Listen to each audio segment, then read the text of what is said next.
Ne serait-ce que 5% des taxes sur les émissions de CO2 que les pays riches imposent aux entreprises pourraient contribuer à réduire la pauvreté en Afrique subsaharienne. C'est ce qui ressort d'une étude conduite par Nature Communication. Selon les résultats de cette étude, les dividendes climatiques pourraient contribuer à réduire simultanément les émissions de carbone et la pauvreté. La taxe carbone est une taxe que paient certaines entreprises polluantes à l'État ou aux autorités publiques, comme on l'a pu le voir notamment avec la taxe carbone qui a été mise en place dans les années 2010 en France. En Afrique, les États riches aussi nous imposent de payer une taxe carbone et ils imposent de mettre en place surtout un processus afin que 5% de cette taxe carbone soit alloué à la réduction de la pauvreté. Je pense que c'est une idée assez innovante et assez intéressante. Ça va permettre de lutter non seulement contre la pollution qui gangrène nos économies, ça va permettre aussi de réduire la pauvreté qui est assez endémique dans nos pays en voie de développement surtout. Les taxes de carbone imposées par les pays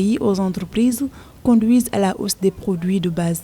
Ceci affecte fortement les ménages pauvres et vulnérables du continent. Donc je pense que c'est une politique qui a un double sens et un double effet positif. Donc je pense que c'est assez intéressant de mettre en place ce dispositif, notamment pour les pays africains, afin non seulement d'entamer une politique de développement durable et aussi de lutter en même temps contre les effets de la pauvreté qui, on le sait, touchent malheureusement nos pays africains. L'introduction des taxes sur les émissions de CO2 dans les pays vise à limiter le réchauffement climatique. Cependant, cette politique de taxe carbone aura un impact néfaste sur 50 millions de personnes en situation d'extrême pauvreté d'ici 2030.